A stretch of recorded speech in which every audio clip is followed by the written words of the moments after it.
Okay, yes, jeg vil gennemgå syre og baser, og jeg vil definere, hvad syre og baser er, og give eksempler på syre og baser. Og så vil jeg definere, eller gennemgå, hvad en syre-base-reaktion er, og til sidst så vil jeg definere, hvad pH og pOH er. Og i den forbindelse så vil jeg så gennemgå øvelsen potentiometrisk titrering. Men lad os starte med at sige, hvad syre og baser er. Og syre, det er molekyler eller ioner, som kan afgive en hydron. Det vil så sige en H+-ion. Og en base, det er så et molekyle eller en ion, som kan modtage den her hydron her. Og en opløsning, der har mellem 0 og 7 i pH, den er så sur. Og en opløsning, der har en pH mellem 7 og 14, den er så basisk. Og hvis en opløsning den er 7 i pH, så er den så neutral. Og man kan så tegne et spektrum over det, sådan lidt eller det her.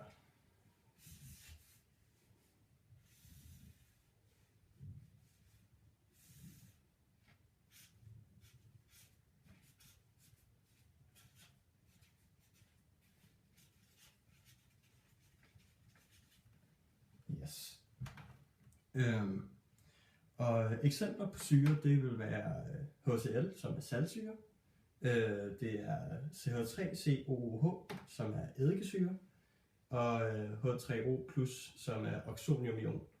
Og betydningen af den her ion, den kommer vi ind på lidt senere, for den har betydning for pH. Og eksempler på baser, det er så natriumhydroxid, som er en stærk base. NH3, som er ammoniak, og OH-, som er hydroxidion, som er en hydroxidion. Og igen, den her betydning af hydroxidionen, den vil komme ind på lidt senere. Jeg vil komme ind på den lidt senere, for den har noget med pH eller pOH at gøre, også pH.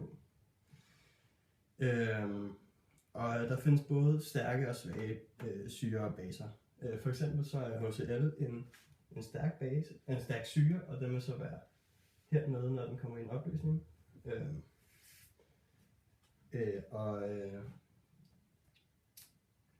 Og når den så reagerer med vand, så vil den så reagere fuldstændigt. Det vil så sige, at alle dens hydraner vil så afgives til vand, som så fungerer som en base der. For eksempel så man kan skrive op, hvis det er en fuldstændig reaktion, så kan man skrive op med en pil, sådan her. Og hvis det er en ligevægt, så skriver man det så op sådan her, med sådan nogle harpuner. Og hvis det er en ligevægt, så vil det så sige, at det ikke er alle hydroner, der bliver afgivet fra syren, eller basen, der optager alle hydroner fra syren. Det er det samme. Og det er muligt for et molekyl både at have basiske og sure egenskaber. For eksempel så er vand, som jeg lige fortalte om før, det er det man kalder for en amfolyt. Det vil sige, at den kan både optage og afgive hydroner. Og det kan vi se her i, at H2O kan blive til H3O+, og OH-. Ja, og vi kan for eksempel stille op med saltsyre, så kan jeg kan vise et eksempel. Hvis man tager saltsyre og putter i en opløsning, eller blander dem med H2O, hvor de begge to er på, de bliver blandet. Så vil det se sådan her ud, og vi skal huske på, at saltsyre HCl plus H2O, den bliver så en fuldstændig reaktion, fordi HCl er stærk. Og det bliver så til H3O plus Cl minus. Så det vil så sige, at HCl den bliver til Cl minus, og den afgiver så en hydron til den her molekyl vand, som så bliver til H3O plus. Og en opløsning, hvor at i en ikke fuldstændig ren HCl-opløsning. Opløsning, så er der selvfølgelig vand i. Men hvis der er vand i en opløsning sammen med HCl, så vil den så have reageret, så det er, at det ser sådan her ud med opløsningen. Og for at beregne styrken af en syre eller en base, så kan man så finde syre og base, eller basekonstanten. Og jeg vil vise, hvordan man gør det. Jeg vil vise, hvordan man finder syrekonstanten Ks først. Og den her, den kan man udlede fra Liebig-systemet. Nu skriver jeg bare syre op som S. Det gør jeg herover. S. Og det er så vigtigt at skrive, det skal man egentlig altid gøre. Jeg har ikke gjort det herover. Men man skal altid skrive, hvilken tilstandsform den er på. For det er vigtigt i forhold til for eksempel Liebig-systemet, som jeg er i gang med at skrive op her. For i Liebig-systemet, okay, så siger vi bare en punkt der. I Liebig-systemet, der når man skal regne Liebigs-konstanten ud, så skal man udlade dem, som er på fast form. De er bare et et-tal. De er, de tæller som et et-tal. Så for eksempel herover, der kan jeg udlade den, fordi at det er den her side, der kommer over der, når vi skal dividere. Og så får vi så en base på AQ plus H3O minus og H3O plus, også på AQ. Og når vi så omskriver den til ligevægt, når vi så bruger ligevægtsformen på den, så får vi så, at koncentrationen af basen gange koncentrationen af H3O plus divideret med syren, koncentrationen af syren, det giver så syrekonstanten. Og syrekonstanten det er så et mål for syrens styrke, og er Ks meget lille, så reagerer systemet, altså så reagerer syren næsten ikke med vandet, men hvis Ks er stor, så vil den så reagere næsten fuldstændig med vandet. Så det vil så sige, at hvis for eksempel for HCl, så vil koncentrationen, H3O plus være meget stor, så det vil sige, at Ks er meget stor, og så vil den så være reageret fuldstændig. Men man kender de her Ks på forhånd, og så kan man så regne ud på baggrund af det. Og for baser, der ser den bare sådan her ud. Koncentrationen af syre gange koncentrationen af O minus divideret med koncentrationen af basen er lig med KB. Og i kemien der bruger man sådan noget, der hedder P, som bare betyder minuslogaritmen. Og det gør det så lidt lettere at finde ud af, hvor vi er henne i systemet. Så der findes de her PKS-værdier og PKB-værdier. Og det ser sådan her ud. PKS er det med minuslogaritmen til KS. Og den, der kan man så se på, hvor stærk en syre er. Jo lavere PKS er for en syre, jo stærkere er den så, og jo højere PKB er for en base, jo stærkere er den. Og nu har jeg så defineret lidt, hvad en syre og en base er. Og lad os se på, hvad en syre- og basereaktion så er. Og det kalder man egentlig også bare for en hydrolyse, eftersom det bare er en overførsel af en hydron. Og ved at blande en syre med en base, hvor de begge er i vendige opløsninger, så sker der så en neutralisation. Så det er, at oxoniumionerne, de vil reagere med hydroxidionerne og den vand. Og det ser sådan her ud. Der har vi så H3O plus OH minus, og de er begge to meget stærke, så de vil reagere fuldstændigt. Og det giver så 2 H2O. Så der sker en hydronoverførsel fra de her to, og det er basically det, der sker, hvis det er en syre og en base, man blander, der er på vandig opløsning. Og så vil det så danne vand, som så er den er neutral. Og den kan jo både være en syre og en base. Og i sådan en her, i en syre-base-reaktion, der vil der så være nogle korresponderende syre-base-par. Og hvis man tager vores HCl-reaktion fra tidligere, der kan vi så lige skrive det op, hvordan det så vil se ud for hvad der har været. Og lad os sige, at vi har syre 1 herovre, syre 1, så betyder det, at vi har, at H2O det er en base, så vi skriver base 2 under. Så har vi oxoniumionen herovre, og oxoniumionen, den betegner vi så, syre, og den er så den korresponderende til base 2, så den er syre 2, og Cl- det er så den korresponderende base til HCl, og den er så base 1. Så man kan ligesom se, at de to er korresponderende, og de her to, de er korresponderende. Og sådan er det altid for en syre-base-reaktion. Sådan vil det altid være.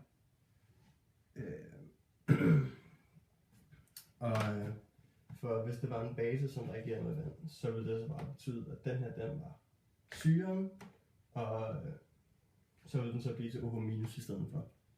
Så den ville så være S2 i stedet for, og så ville den så blive til B2. Og så ville den selvfølgelig hedde B1 og S1 derovre i stedet for. Så generelt om ligevægt, om syre-base-reaktioner, der kan man så sige, at vi har en syre, som hedder HA, en acid med en hydron på, plus en base. Den går i et ligevægtssystem, eller den reagerer fuldstændigt, kommer an på syrens styrke. Det bliver så til en acid, den er korresponderende, og en plus en BH. Så ligesom er de her to, de er korresponderende, og de er korresponderende. Den behøver faktisk ikke at skrive på, det er bare en base der. Ja. Og nu vil jeg så definere, hvad pH og pOH er. Og vi ved, at man ved, at vand det reagerer med sig selv. Og det her, det kalder man for autohydrolysen, eller autoprotolysen. Det kommer an på, hvad man lige har lyst til at sige, fordi det er det samme. Men det ser sådan her ud. Vi har H2O plus H2O i ligevægtssystem med H3O plus OH-. Og så har vi så en syre og en base, og en syre og en base, hvor de er korresponderende, og de er korresponderende. Hvis man tager ligevægtsloven til det, så får vi så, at det er koncentrationen af H3O+ gange koncentrationen af OH- er lig med en konstant. Eller vi kan kalde den for konstant V, fordi vi har lavet en syrekonstant der, basekonstant, så vi kalder det for på V herovre. Man har så regnet lidt på det. Det er fordi, at vi siger, at det her det er jo 1 og 1. Dens vandsbrøk, den bliver 1, så den går bare ud. I meget, meget rent vand, så det vil sige, at det kun er H2O, der er i opløsningen. Der har man så fundet, at H3O+, den er det samme som koncentrationen af OH-, som er 1,0 gange 10 i minus 7 m. Så i meget rent vand ved 25 grader, der har de ens koncentration. Og hvis man lægger dem sammen, så får man så, at det er 1,0 gange 10 i minus 14 M2. Og det er så vigtigt at vide, det er M2, fordi at vi ganger dem oven i hinanden, så det er bare for ikke at mixe det op. Og pH, hvad hedder det? Undskyld. PKV, som er den, som man går ud fra, at pH er det højeste som, den er blevet fundet, fordi at det her det er en konstant, og en opløsning med vand, der kan det ikke blive højere end det her. Hvis man tilsætter noget på 3+, så vil ligevægtssystemet så bare ændre sig sådan, at der bliver mindre OH-, fordi det så vil reagere med 3+, og så vil, den her, fordi den her vil, hvis man siger PKV, det er så KV er lige med det der, og PKV er lige med 14. Det har man fundet ud af. Så hvis vi tilsætter noget H3O+, lige meget hvad, så vil PKV altid være 14. Det vil bare betyde, at den her, den vil så blive mindre, og man definerer så pH. Jeg skriver herovre. Jeg skriver her. pH er lige med minus logaritmen til koncentrationen af H3O+. Og i den forstand også pH, som bare er minus logaritmen til OH-. De to de hænger sammen, så det er, at hvis man skal finde pH, og man allerede har pH, så kan man bare minus 14 med pH, og så har man så pH. Fordi at, som jeg sagde før, hvis man tilsætter noget mere H3O+, eller man tilsætter noget mere OH-, så vil det her, det vil altid være en konstant. Og en interessant ting med syre og base, det er så det punkt, hvor der er anvendt ekvivalente mængder af syre og base. Og i det her punkt, der har det hele reageret med hinanden, så der ikke rigtig er mere at kunne reagere med. Og det kalder man så for ekvivalenspunkter. Og vi ved, der findes både diprote og triprote syre, og de kan så afgive flere hydroner. Og det vil så sige, at de har flere ekvivalenspunkter. Så når de har afgivet en, så når der ikke er mere tilbage i den, så har vi fundet ekvivalenspunktet, hvor det er, at pH den så vil stige meget, fordi så er der lige pludselig et overskud af OH-, og så vil, den her, den vil så ryge længere henover. Ligevægtssystemet vil ligesom, ændre sig, det vil forskyde sig, og pH vil blive større. Indtil vi når et punkt, hvor det er, at den så flader ud igen, den her kurve. Man kan lige tage en kurve op, for at vise, hvordan den vil se ud, hvis vi har det her. Så lad os sige, at vi har, så kan vi så se, at det er så for en diprotsyre, vil jeg tro det er. Fordi så har vi, jeg skal bare sige, at det er H3PO4, der har vi et forsøg med her snart, som jeg lige vil gennemgå. Så har vi så H3PO4 hernede, indtil der koncentrationen, eller stofmængdekoncentrationen af H3PO4 og for eksempel natriumhydroxid, de er ens, så vil pH ryge meget op, fordi der vil være mere OH- i blandingen, og som vi ved, hvis der er mere OH-, så vil pH så ændre sig rimelig radikalt. Og så vil det så flade ud igen, fordi så kan de reagere med hinanden igen. Den vil afgive en hel masse hydroner. Og så vil den komme herind til, hvor den så ryger op igen, og det kan den så gøre en gang til, som jeg ikke har vist der med. Der skal den meget højt op, pH. Ja. Og for at bestemme pH i en opløsning, der kan man så bestemme sig, der kan man benytte sig af indikatorer. Og hvis man benytter sig af det, man kalder for en titrering, der kalder man det i hvert fald for en kolorimetrisk titrering, hvis det er, der er sket farveskift. Jeg tror, man kalder det for universal indikator, når det er på papir. Så kan man lige dyppe det ned i opløsningen, og så skifter det farve alt efter hvilken surhedsgraden. Men hvis man for eksempel benytter sig af phenolftalain, eller phenolftalin, så skifter den farve på en pH mellem 8,2 og 10. Og det kan man jo sige, det er meget relevant, hvis man gerne vil finde ud af. Hvis man ved, at syren den ændrer sig, den skifter, den har ekvivalenspunkt der, Så kan man så finde ud af, hvor meget man skal tilsætte af et stof. Og så kan man så finde ud af koncentrationen af syren, ud fra hvor meget stof den er tilsat. Når man så har fundet den her kolorimetriske titreringsfarveskift. Men man kan også benytte sig af det, man kalder for potentiometrisk titrering. Og der bruger man så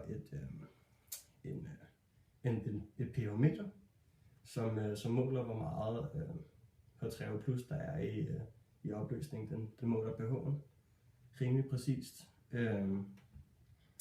Og der kan man for eksempel titrere med natriumhydroxid imens. Og der bruger man så et program, der hedder Logger Pro, til at bestemme, hvor meget man så er titreret med. Og i 3.G der lavede vi et forsøg, der omhandlede potentiometrisk titrering, der hed titrering af fosforsyre, mener jeg. Og vi skulle bestemme koncentrationen og pH af fosforsyre i en opløsning. Og så skulle vi også bestemme indholdet af fosforsyre i cola. Og i forsøget der havde vi så 2 forsøg. Vi havde forsøg 1, hvor der var 25 ml fosforsyre. Vi hældte 25 ml fosforsyre i et 100 ml bæreglas ved hjælp af en Pelaeus-bot og måleglas. Og glasset stillede vi så på en magnetomgang. Og pH'en målte vi med Logger Pro helt til at starte med. Og så titrerede vi med natriumhydroxid fra en titrerpipette. Og vi sørgede lige for, at vi havde kalibreret det her måleinstrument først. Vi testede den med en puffer, vi havde lavet på forhånd, som vi kendte pH på. Vi titrerede sammen med 0,1 molar natriumhydroxid. Og vi afsluttede så forsøget, når vi havde puttet 30 ml i. Så kiggede vi så på titrerkurven og kunne se, at den lavede det her. Den havde så ikke den sidste, fordi der skal rigtig meget natriumhydroxid til. Men den lavede de her flotte kurver, og fik den så fik vi titrerkurven. I forsøg 2, der havde vi så 150 ml afbruset cola i 250 ml måleglas, og vi titrerede med 0,1 molar natriumhydroxid igen, ligesom i forsøg 1. Og så brugte vi Logger Pro igen til at måle pH i blandingen, samt den mængde af natriumhydroxid, som der tilført til hvert måleglas. Og fik vi igen en titrerkurve, hvor vi kunne se to ekvivalenspunkter. Og det var vigtigt at få afbruset colaen, fordi hvis ikke så havde kuldioxid, den havde reageret med natriumhydroxid. Og så fordi det er kulsyre, man har nede i opløsningen. Og det har så gjort, at vi ikke kunne se de her kurver for fosforsyre. Og under titreringen, der ændrede pH sig, sådan, ligesom man kan se her, stille og roligt her, og så skete der et stort spring, stille og roligt, stort spring, stille og roligt, og så sluttede den så ud, men der ville have været et til. Der skal være rigtig meget natriumhydroxid til for at gøre det. Og vi sammenligner så de aflæste pH-værdier med dem, vi har fundet på en tabel bagerst i vores kemi B-bog, og vi så en lille afvigelse. Og det kunne selvfølgelig have noget at gøre med forkert kalibrering, eller der var noget nede i glasset, eller colaen den var ikke afbruset ordentligt. Men ja, det var egentlig det, jeg havde.